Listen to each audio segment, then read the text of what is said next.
Hello and welcome to Super Fancy Gaming. Thank you so much for joining me, and today we're heading to Kettering for this month's CEX £10 challenge. I'll see you there. So it's somewhat of a return visit. Kettering is actually the store that we started this in. It was our first ever CEX £10 challenge on the channel. So just to cover off the rules while I show you the shelves, basically I need to get at least 3 games, and they need to be games that I don't already own. All the games need to be complete with a manual if they released with a manual, no generic sports titles, and most importantly from my point of view, they need to be games that I really want to play or games that I really want to add into the collection. And yeah, this is the absolute treasure trove that's the internal window inside the Kettering CEX store. And yeah, some of the stuff in here is just absolutely awesome. And it's highly unlikely, but can we ever get anything out of this window for the £10 challenge?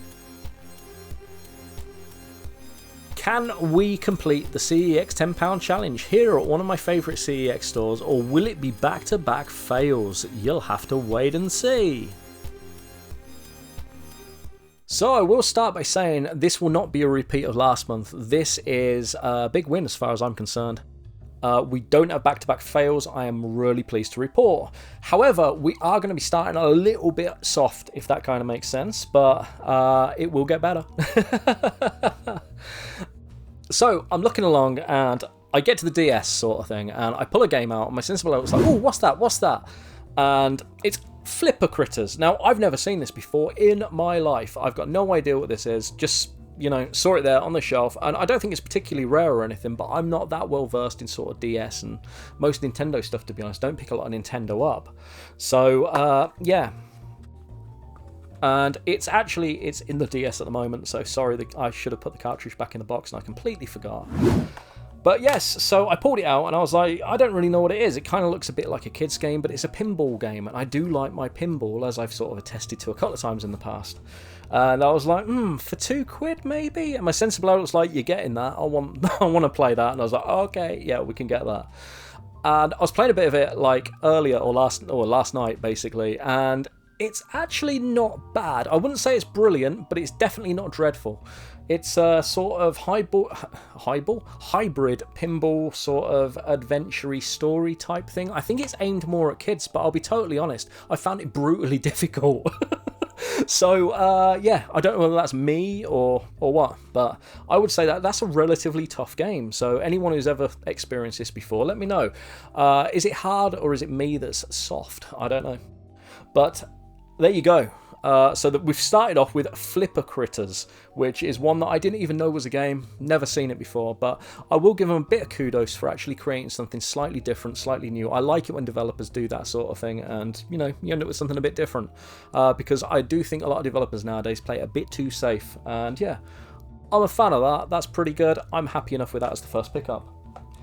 Then moving on, I had a little look. They've got this like internal glass window where they sort of store all their goodness sort of thing, and it's just like, oh, some of the stuff in there, wow. You know, I'm sure I would have clipped a little bit in.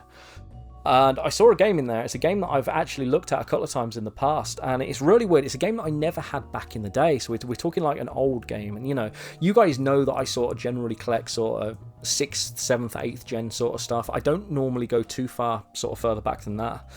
And it's one of those games that I've kind of always wanted a proper copy of. I've played it before on like Mega Drive collection on PlayStation 2. I think was the first time that I played it.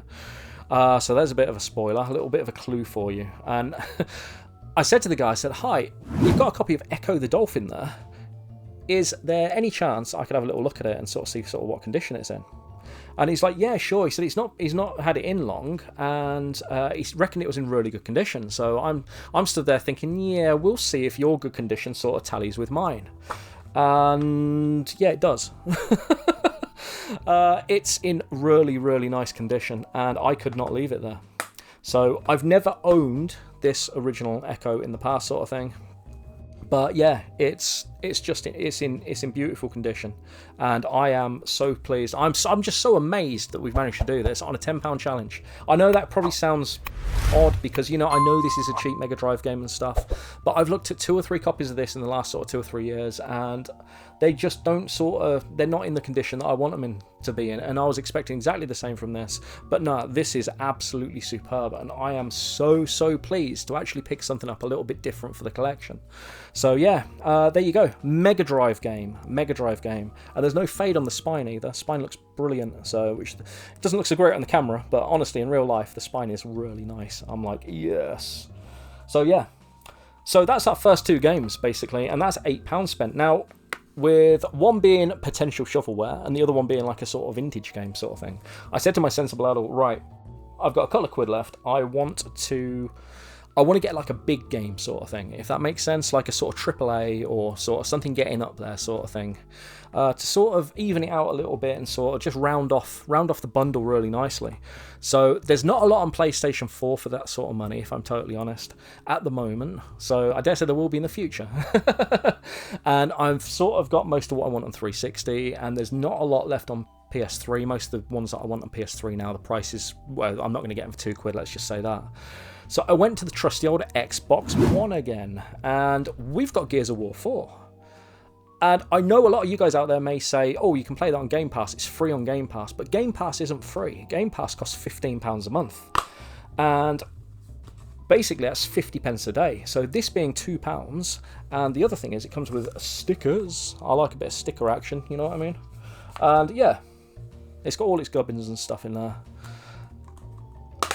And yeah, basically at 50 pence a day, if I was going to play through Gears of War 4, it'd probably take me more than 4 days on Game Pass, and then at the end of it, I've still got it for the collection. So, as you can possibly see up there, they're in alphabetical order. It goes straight from Forza down to Halo, so that'll just slot in nicely up there. Don't know if that's actually on the camera, so I might have been pointing off the camera there. Sorry about that. Yes.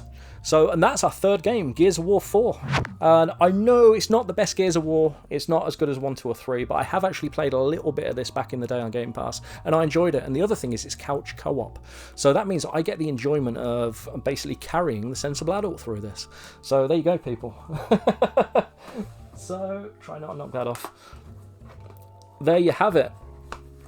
That is June's CEX £10 challenge, and I think that might be our best one. I don't know, I know I've said that before, but just for the fact that I've got a really nice copy of Echo in it, and you know, I don't normally even look at the Mega Drive stuff because, you know, I thought that's like a pipe dream to get something like that in a £10 challenge.